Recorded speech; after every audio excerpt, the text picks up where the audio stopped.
Hey everybody, welcome back. So today is handling session number 4 with our Sri Lankan python here.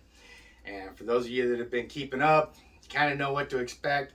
If this is the first time catching this little series right here, we have got roughly a 3 to 4 foot Sri Lankan python here that is really defensive, really distrustful of people, really fearful.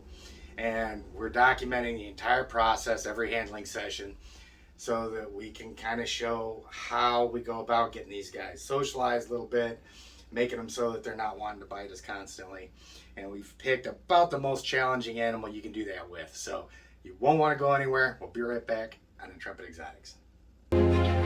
Whether you're a lifelong keeper or just getting started, help us encourage responsible keeping, conservation, and public education in the interest of keeping our reptiles safe and healthy as we protect them for future generations.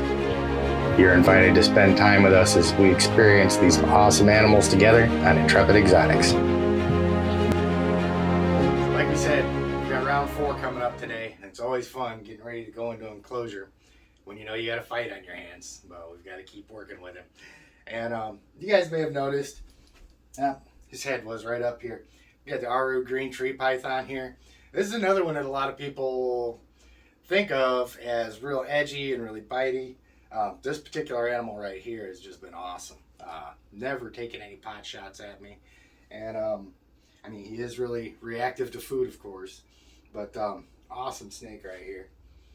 Then up here, you can see our little rough scale green snake up on the log there, checking me out. We've got a couple more that are sleeping under the log there that you can't see.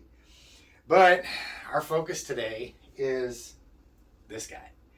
And before we get started with him, don't forget, guys, get down, like the video, get subscribed to the channel. Doesn't cost you anything, helps get stuff out there. Maybe we'll help some folks with it. And like I said, this guy is probably one of the most difficult ones to be doing this with.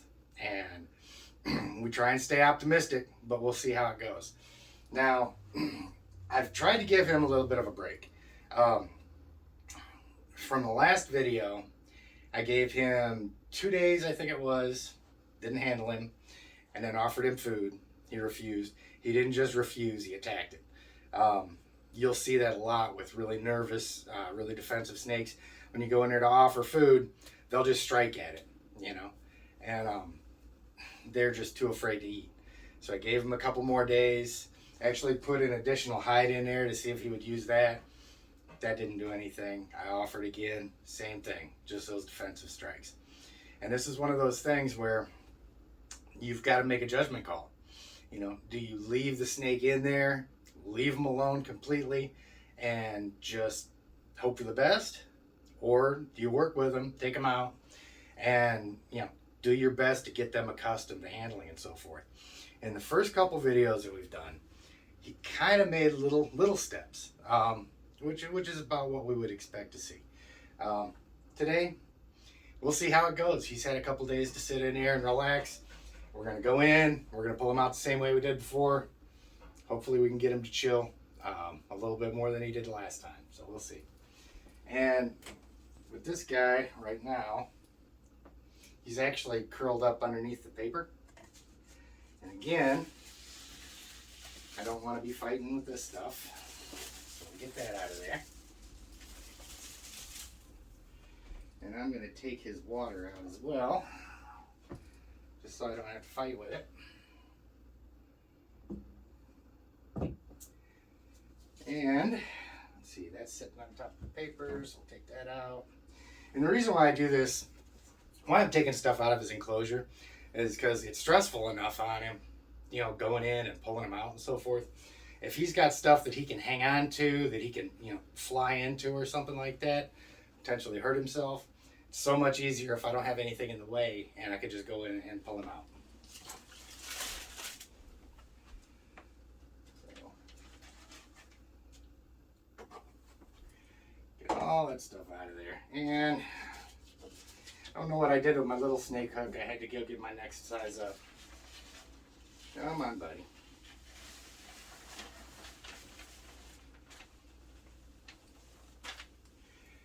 He's in there. We're going to be as respectful as we can with him, but again, I'm going to go in, get him out just as quickly as I can so that way he's not sitting there stressing about what's going to happen to him.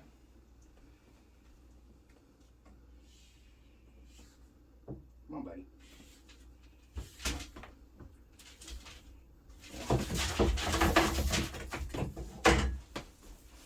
Okay. Let him get it out of his system. Of course, he's going to musk again. Just to be expected. We're just trying to get him calmed down just a little bit. Come on, buddy. You're okay. And a couple things that we do here. Yeah, he's still striking and stuff a little bit. He hasn't made contact yet, which is an improvement from last time. I'm going to try and let him hang on. He's just running right now trying to get away. It's not going to take long before he starts biting again.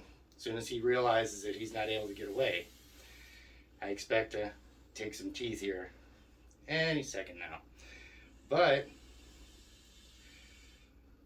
I'm actually really impressed so far, because as far as I can tell, there was only maybe 1 or 2 attempted strikes right there, and he has slowed down with his fighting quite a bit. I mean, he slowed down a lot quicker than he did last time. He's still really upset, really not happy about being held. But this is a really good sign that he hasn't struck at me yet. I'm really happy with this so far.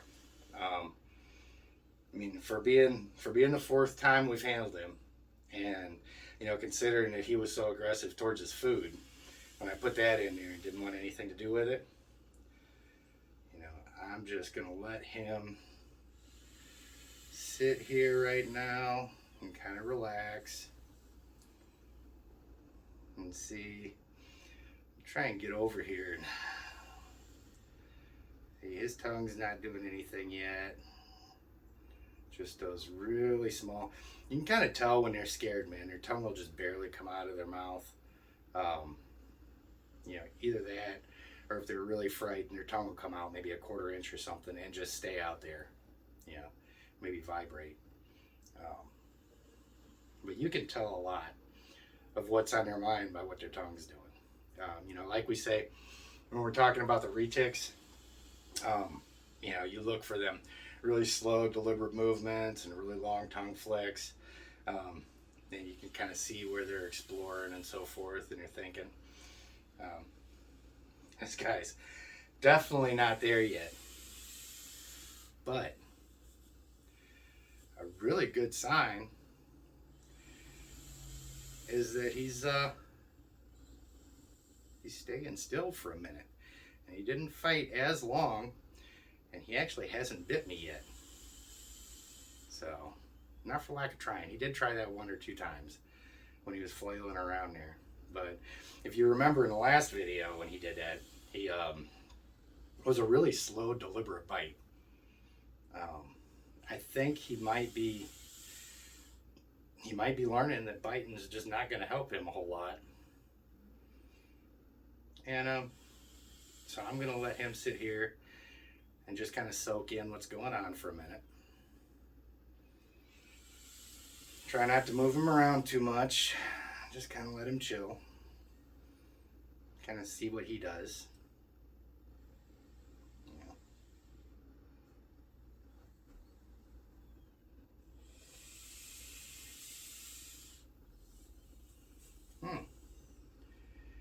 Got a little bit of tongue action going there. But this is still a really, really, really tense snake. He's still ready to lunge at anything that might get his attention or startle him.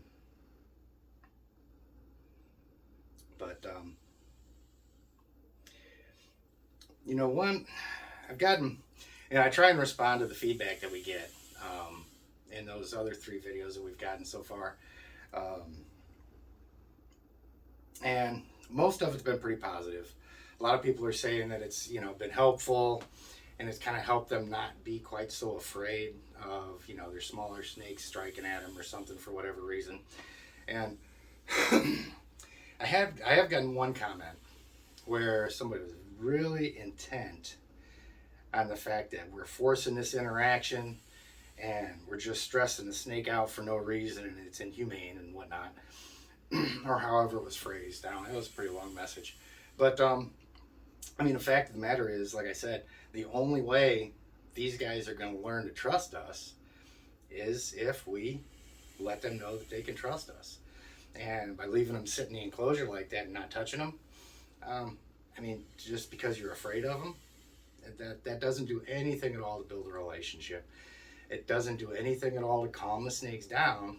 I mean, they may be fine being left alone as long as they're not exposed to anything, but you've always got to interact with them. You know, you've got to get in there, you got to clean enclosures, you got to have them relaxed enough to where they'll feed when they see you and stuff like that.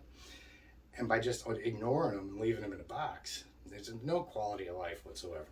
So it's a little, you know, it's a little harsh at first, you know, just like you see it in the first 3 videos. And even today, you know, when you first pull him out, there's that thrashing and, you know, musking and all that other stuff where he's just really afraid. But we've got to get him past that part.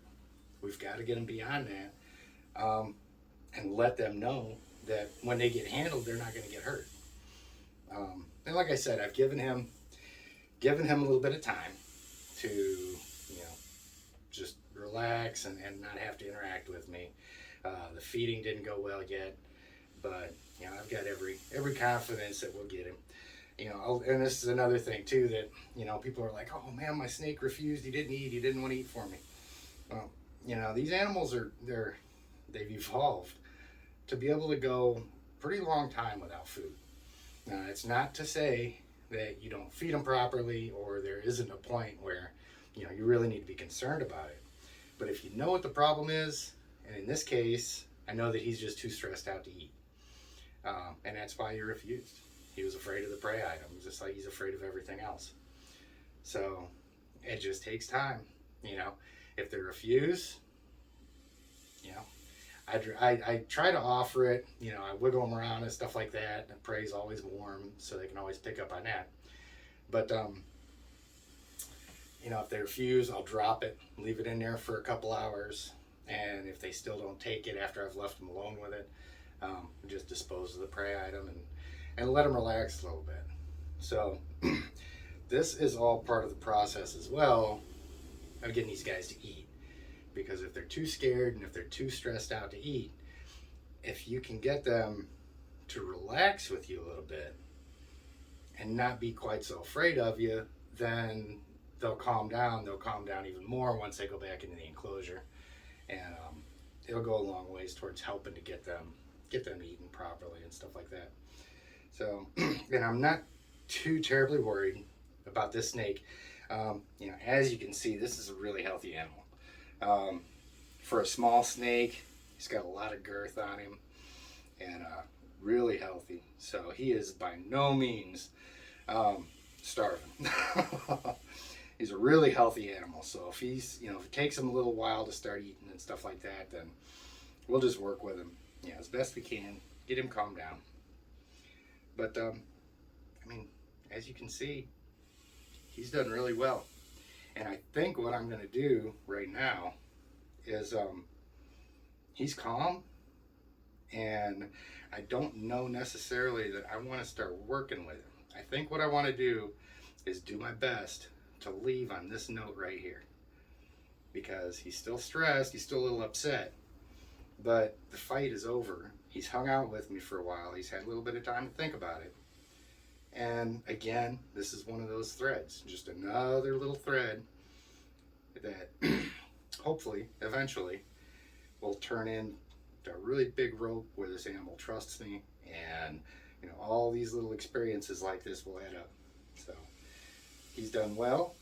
He actually hasn't drawn blood on me this time, so this is a good thing. So we're going to try and put him back and let him relax and see if he'll go on his way.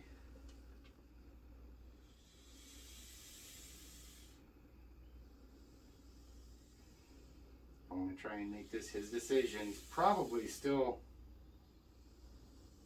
afraid of me. This might be where he starts to strike or something. But I really want to give him a chance to end this encounter on his own. And go away. There you go. Go away from him. Come on. Really? And see, man, I wish you could see that. His tongue froze there for just a second. This snake is definitely a fighter. He has no desire to run from me. This is like the Nile monitor of snakes right here. There we go. Come on. Let go. Gotta let go of me. Gotta let go of me. You can't go away. Yeah, see? Yeah. Come on now.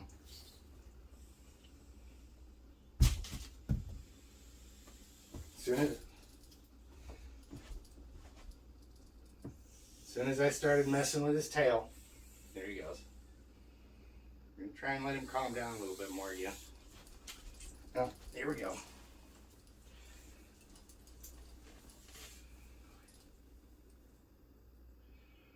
Alright. Thought we had it. I made the mistake of messing with his tail, trying to get him off my arm. Instantly put him back in defensive mode. And that was a mistake on my part. I should have waited it out. Come on, bud. You're okay. So I'm going to try and get him to relax a little bit more again. I really don't want to end on that bad note. All right, bud. Come on, let go of the finger.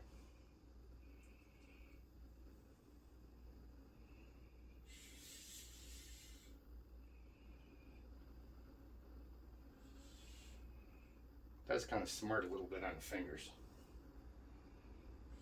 There you go.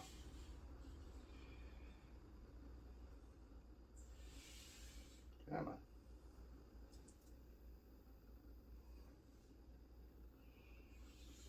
Okay. Really? That is not what's going to get you back in there. Being cool is what's going to get you put back in your house.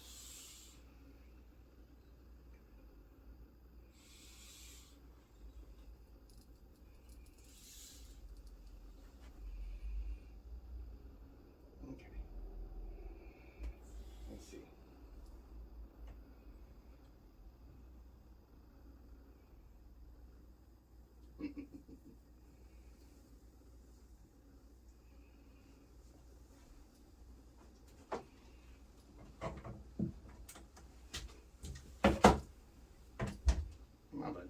You just stay put. You stressed out enough today. See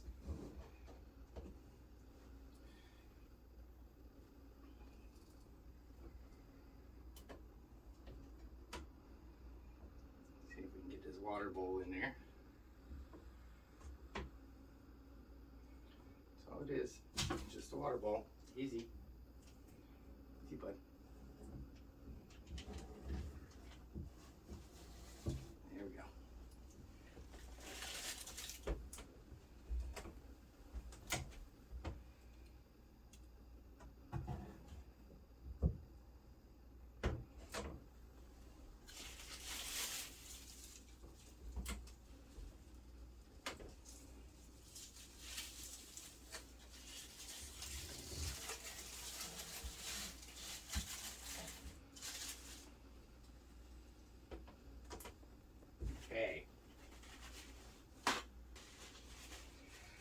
Okay, so now we can clean up a little bit.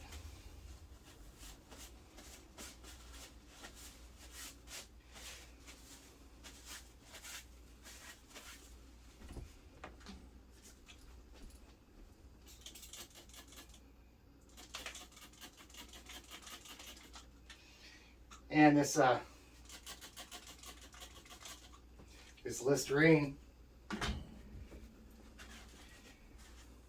is a miracle to keep on hand.